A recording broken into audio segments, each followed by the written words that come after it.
تو ایک صحابی کھڑے ہوئے کہ یا رسول اللہ آپ نے میرے 3 روپے دینے ہیں، 3 درم، تسی میرے 3 درم دے بڑے۔ سبحان اللہ۔ آپ نے کہا ضرور دینے ہوں گے پر مجھے یاد نہیں، ذرا یاد تک کرا۔ کہا جی ایک سائل آیا تھا مانگنے تو آپ کے پاس تھے نہیں، تو آپ نے مجھے کہا تھا کہ تو دے دے میں تمہیں ادا کر دوں گا، چونکہ آپ کبھی سائل کو خالی نہیں لوٹاتے تھے، یہاں تک کہ آپ کہتے تھے جاؤ دکاندار سے میرے نام پہ قرضے پہ لے لو، جب میرے پاس آئے گا میں تیری طرف سے ادا کر دوں گا۔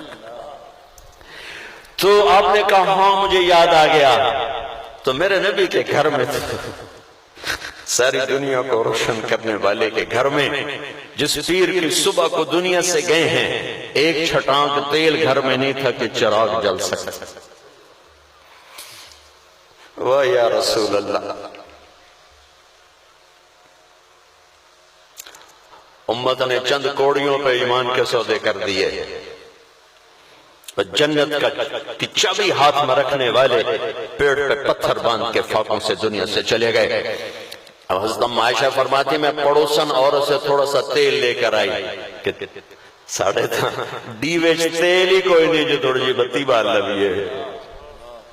تو آپ نے کہا آپ کے چچا کے بیٹے فضل سامنے بیٹھے تھے، کہا میرے بھائی فضل یہ میرا قرضہ تیرے سے میں ہے۔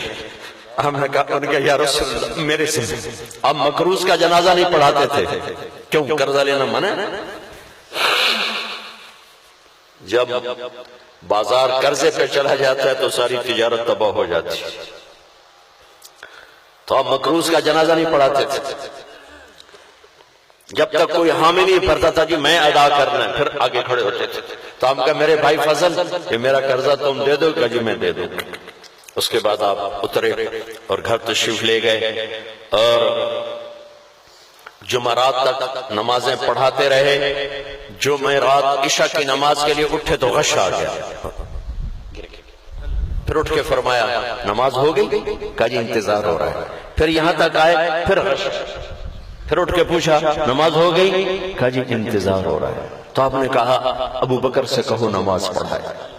ابو بکر پیچھے کھڑے تھے، عمر پہلی سب پہ کھڑے تھے۔ صحابہ نے عمر کو آگے کر دیا بھئی نماز ہی پڑھاونی کوئی چا پڑھاوے۔ حضرت عمر نے کی اللہ اکبر، آپ نے سنا تکبیر عمر کی ہے، تو آپ نے وہیں سے زور سے فرمایا عمر کو پیچھے کرو، ابو بکر کو آگے کرو۔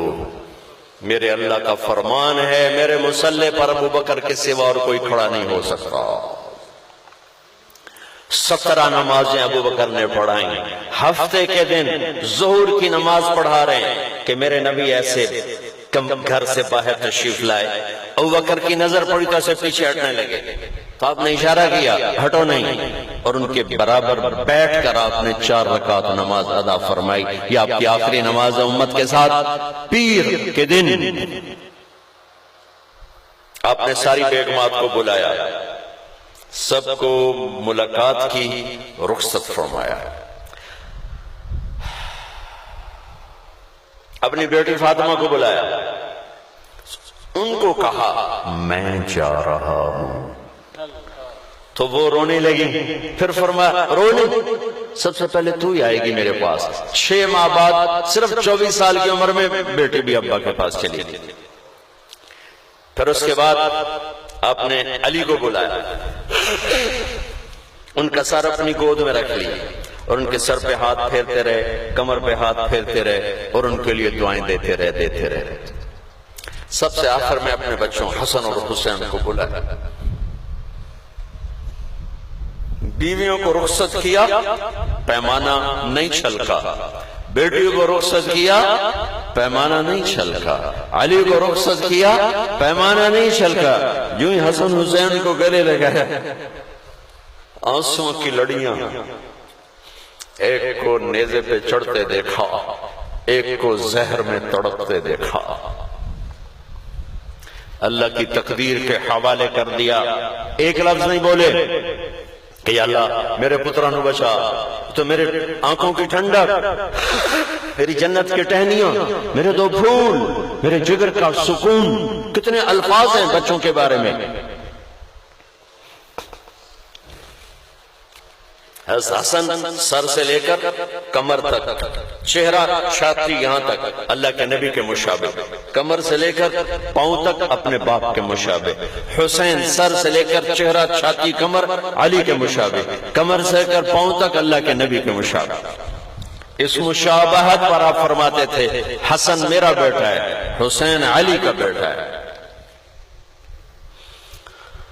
یوں لیا اور ساتھ یہاں سے ساز خاموش ہیں، فریاد سے معمور ہیں ہم، خاموش، اللہ کی تقدیر کے سپرد کر دیا۔ پہلے ہی کہہ دیا تھا۔ آپ نے حسین کو گود میں لیا ہوا، سینے سے چمٹایا ہوا اور تڑپ تڑپ کے رو رہے تھے۔ تو ام سلمہ نے پوچھا یا رسول اللہ کیا ہوا؟ کہا ایک فرشتہ مجھے آ کے خبر دے گیا ہے کہ میرے اس بچے کو میری ہی امت ذبح کر دے گی۔ ہاں سب کو رخصت کر دیا۔